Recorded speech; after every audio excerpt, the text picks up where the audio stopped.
9 महीने अपने पेट में रखे बच्चे को जन्म देती है और खूब गीले सूखे में रहती है। इसकी शक्ति का कोई तोड़ नहीं है। मैं आज इस मातृ शक्ति को नमन करता हूं दोनों हाथ से। वो डटी हुई है। बहुत बहुत बधाई। आप मेरी बात पर गौर करो। आपको इस देश में कोई भी अधिकार रोने चिल्लाने मांगने से नहीं मिला। उसके लिए हमारे महापुरुषों ने कीमत चुकाई। मैं बात कर रहा था आजादी की। जब देश आजाद हुआ, व्यवस्था के कारण जो लोग गरीब थे वो गरीब रहे और जो अमीर थे वो अमीर रहे। पहली जो अंतिम सरकार बनी उसमें चुनाव नहीं हुआ। वो चुनाव जो हुआ, बिना चुनाव में सरकार बनी। नेहरू जी प्राइम मिनिस्टर बने और जब उनकी सरकार बनी उन्होंने वादा किया कि हम संविधान को पूर्ण रूप से लागू कराने का काम करेंगे।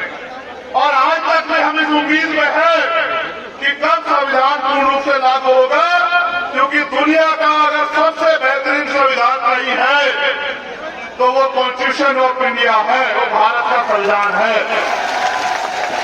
आगे बढ़ो। लड़ाई यहां तो शुरू हुई थी, फिर जो गरीब किसानों पे प्राकृतिक मार होती है, यानी कि सरकार ने किसी भी तरह इस इतने बड़े समाज को अपने पैरों पे खड़ा होने के अवसर नहीं दी। थोड़ी बहुत अगर अवसर मिले तो वो बाबा साहब अम्बेडकर के संविधान में जो आरक्षण व्यवस्था थी, उस आरक्षण व्यवस्था के कारण जो कुछ नौकरियां मिली, उससे हमारे लोग अपने पैरों पर खड़े हुए। इसलिए जब हमारे लोगों ने अपने महापुरुषों की बात मान के पढ़ना शुरू किया, मंदिर को छोड़ के स्कूल जाना शुरू किया, तो इनमें चर्चा हुई कि अगर ये पढ़ लिख जाएंगे दलित पिछड़े आदिवासी और फिर समाज के लोग, तो ये तो कुर्सी पर बैठ जाएंगे। अगर ये कुर्सी पर बैठ जाएंगे तो ये राज करेंगे, और अगर ये अपनी वोट की ताकत को समझ गए तो हम इस देश में इनके अधीन हो जाएंगे। 56 के बाद जब बाबा साहब अम्बेडकर ने बौद्ध धर्म की दीक्षा ली, तब जाकर ये सत्संग और धार्मिक आयोजन होने शुरू हुए। उसके बाद हमारी बहनों को, माओ को, चाची ताऊ ताइयों को, बुजुर्गों को किस तरह से धार्मिक आडंबर में फंसा के उनको शिक्षा से दूर करके कर देंगे, आपके बच्चों को रोजगार दे देंगे, आपकी समस्याओं का हल कर देंगे। जो समाज हजारों साल गुलामी में रहा था, उस समाज को लगा कि हो सकता है इन आश्रमों में जाके, सत्संग में जाके, मंदिरों में जाके, और तमाम तरह के धार्मिक आयोजनों में जाके शायद हमारी मुक्ति हो जाए। अपनी गरीबी को खत्म करने के लिए, अपनी बेरोजगारी को खत्म करने के लिए, अपने परिवार में जो बीमारी आ गई है, उस बीमारी को खत्म करने के लिए वो इन बाबाओं के पास जाते हैं। और ये बाबा हमारे दिए हुए पैसे से पलते हैं। हमारा अगर कोई पाखंडी हमें आंख दिखाएगा तो याद अपना इलाज कर दिया जाएगा, ये बताने के लिए सदर हुआ है। हम इनके यहाँ पैसे देते हैं, आप चेक करो। और मैं तो चैलेंज से कह रहा हूँ कि बदले की सरकार तुम्हारी एक एक संपत्ति की जांच न कराई, तुमने किस तरह हमारे लोगों की जमीन दवाई दलित पिछड़ोगी, तब मैं तुम्हें बताऊंगा। याद रखना, क्या तुम अभी की सरकार के भरोसे बैठे हो? याद रखना, निजाम बदलो। ये देखो, ये दादाजी करने लगे हो, ये तमाशा देख रहे, पंजा हमारे लोग भी टैक्स लेते हैं। अगर ऐसा ही आयोजन सरकार के लोगों का होता तो यहाँ खड़े होते बीच में और ध्यान रख रहे होते। चिंता मत करो, बदले की सरकार इनकी सुरक्षा करते नजर आओगे आप लोग। कुछ बात ध्यान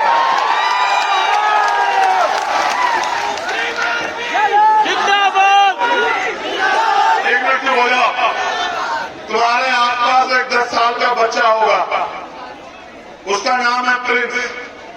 क्या कपड़े पहने?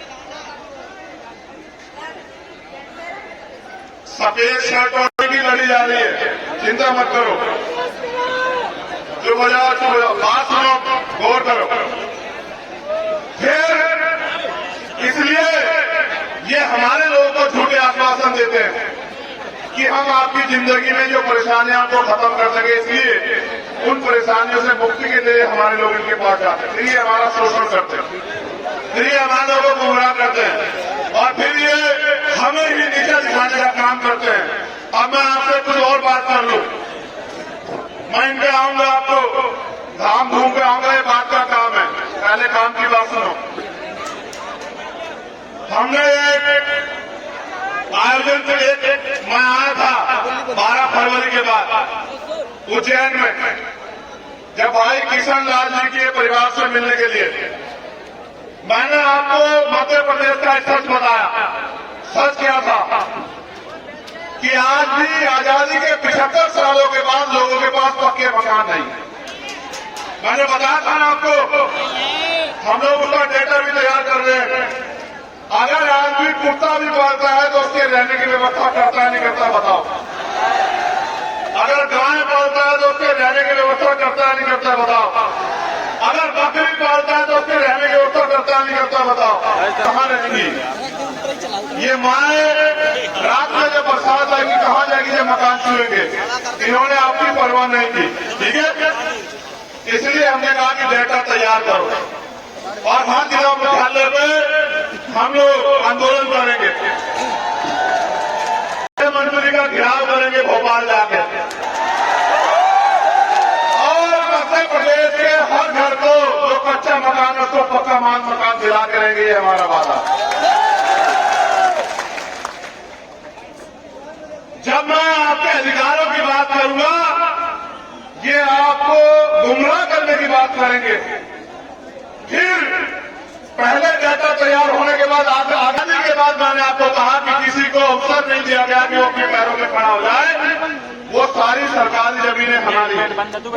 आशीराम साहब हमारे नेता, जिनकी जयंती हमने मनाई अधिवेशन के रूप में, वो कहते थे जो जमीन सरकारी हो हमारी।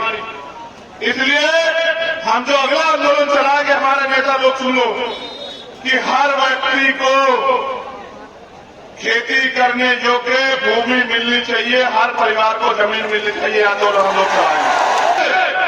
इस देश के बहुजन समाज को उसके अपने पैरों पर खड़ा करना है। वो जो हाथ फैलाता है हर चीज के लिए, बिटिया की शादी करनी हो उधार लेगा, अपने बच्चे को पढ़ाना हो उधार लेगा, लोन लेगा, मकान बनाना हो उधार लेगा, लोन लेगा। मैं आपका हाथ फैलाना बंद करवा दूंगा, मैं आपका हाथ ऐसे करवा दूंगा, आप लोग याद रखें। साल में आपको जानवर से ज्यादा कुछ नहीं माना, उनका साथ छोड़ के आपको अपने आंदोलन को, अपने संगठन को, अपनी पार्टी को मजबूत करना है। मैं उस दिन कहता हूं कि आपकी तरफ हाथ उठाने वाला मध्य प्रदेश में कोई माई का राज पैदा नहीं होगा, मेरा वादा आप लोग। क्या दोबारा किसी सेना ने कहा कि हम आंदोलन करेंगे आपके अधिकार के खिलाफ? एक बार आपने ताकत दिखाई, एक बार में सबको पता लगा कि इनको मत छेड़ना। एक बार आपने ताकत दिखाई थी 2 अप्रैल को। मैं इस मध्य प्रदेश की भूमि को नमन करता हूं। ये क्रांतिकारियों की भूमि है, इतिहास गवाह है। बुंदेलखंड हो, ग्वालियर हो, मुरैना हो, डबरा हो, आप लोगों ने 2 अप्रैल का आंदोलन भी अपने खून से सींचने का काम किया। आपका कोई तोड़ नहीं है मेरे बहुजन समाज के लोगों को, फर्क नहीं पड़ता। पहली बात, जब आप मेरे परिवार का यहाँ अपमान हुआ, इसी छतरपुर की धरती पे ताकतवर होगा। मैं ताकतवर हूंगा तो तरक्की किसकी होगी बताओ? ना मुझे यहाँ से विधायक बनना, ना मुझे यहाँ से एमपी बनना, ना मैं यहाँ मुख्यमंत्री बनना चाहता हूँ। मैं तो आप लोगों को आपके पैरों पे खड़ा करने के लिए यहाँ मध्य प्रदेश में आया। क्या मैं सरकार से आगे हाथ फैला रहा हूँ अपनी किसी मांग के लिए? ना मुझे कोठी चाहिए सरकार से, ना बंगला चाहिए, ना सुरक्षा चाहिए, ना इनका कोई साधन चाहिए, मगर मुझे एक चीज चाहिए। हजारों साल मेरे लोग अपने देश के अन्याय का सामना करते रहे और मेरे रहबर बाबा साहब अम्बेडकर अपने 4 बच्चों को कुर्बानी लेके गए। माननीय काशीराम साहब ने अपना पूरा जीवन लगा दिया। ये है प्रिंस। जब मैंने घोषणा कर दी, पहले मैंने भाई सुनील बैरसिया जी को भेजा और आरडी प्रजापति जी को। मैंने इनसे कहा भाई जाओ ओबीसी महासभा के लोगों से कहा भाई जाओ और जाके देखो कि क्या है सही मामला। इनको भेजो जल्दी अंदर भेजो। हवा का जाए ये तो बहुत अच्छे अच्छी हवा धन्यवाद बच्चा तुम। अब आप बैठो भाई बैठो समय कम है मेरे पास। भैया उनकी मां को बात तो बोला 20 मिनट और हिम्मत रखो। तुम्हारी हिम्मत जवाब तो नहीं दे रही है। ये तो नेता बन गया। तो उसे पाखंडी को जाना चाहिए था जेल। उसका दिमाग खराब हो गया था। उसे लगा कि सुन लो पहले कि हम ही सबसे बड़े ताकतवर हैं। उसे लगना भी चाहिए गलतफहमी किसी को भी हो सकती है। हमारे यहाँ तो कहते हैं कुत्ता पालो, बिल्ली पालो, बकरी पालो, लेकिन गलतफहमी मत पालो। तो उसे गलतफहमी हुई कि वो शराब के नशे में गया और पट्टा पिस्टल जो भी हो वो लहराते हुए उसने हमारे लोगों को अपमानित किया, हमारे परिवार को बेइज्जत किया, हमारे लोगों को गालियां दी, हमारी बहन की शादी को डिस्टर्ब किया, उनको धमकाया। हमारे लोगों ने आगे बढ़ के जब मुकाबला किया तो मुकदमा दर्ज हुआ।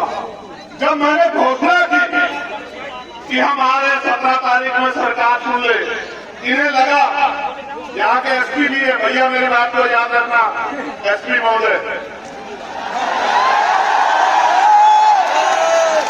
जिस दिन सरकार बदलेगी मुख्यमंत्री नहीं बजाएगा आपको।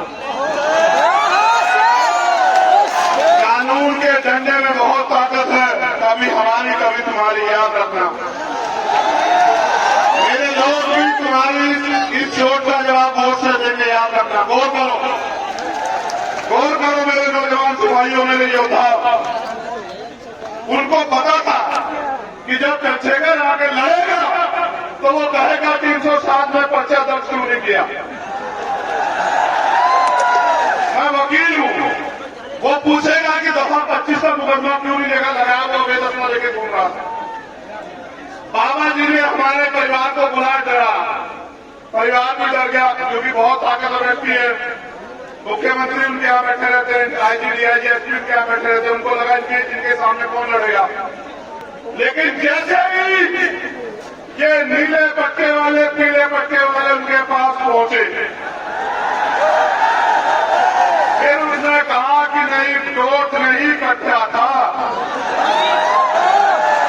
फिर उसने कहा कि नहीं, इस पाखंडी को जेल में होना चाहिए। इन्होंने जानबूझ के इससे पहले मैं आ जाऊं और मैं 307 और दफा 25 ऐड कराऊं और फिर उसको बेल नहीं मिलेगी। इन्होंने संविधान से डर के उसको गिरफ्तार कराया और फिर उसको न्यायपालिका में हस्तक्षेप करके उसको बेल दिलवा दी। और लोग कहते हैं कि SC ST का मुकदमा, कहा था SC ST का मुकदमा, उसको तो बेल मिल गई। एक आदमी पूरे समुदाय का अपमान करे, ये चाचा खड़े हैं उनके, एक आदमी पूरे समुदाय को गाली दे, मेरे हाथ बांध रखे संविधान में, याद रखना।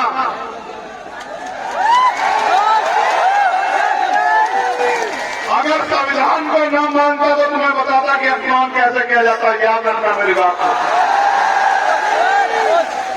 बाबा साहब अम्बेडकर का खून हूं, संविधान को मानता हूं, इसलिए मैंने कहा कि संवैधानिक रूप से लड़ेंगे।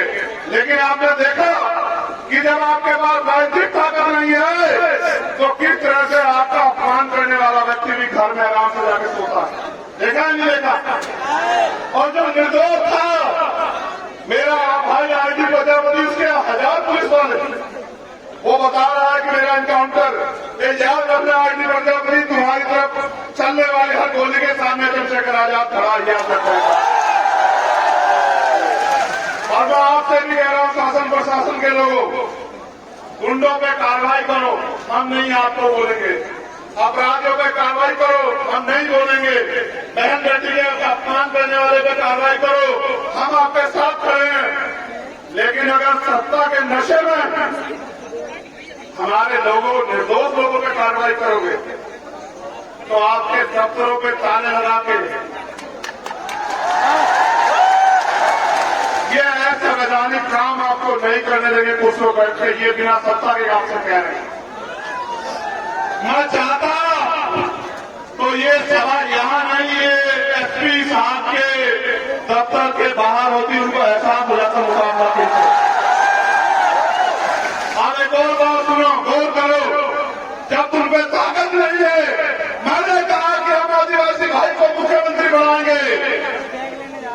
इन्होंने मेरे आदिवासी एक बहन को, उसके साथ अन्याय हुआ वहां इंदौर गांव में, उसकी हत्या कर दी गई। कितनी लाशें उठाओ आप मुझे बताओ।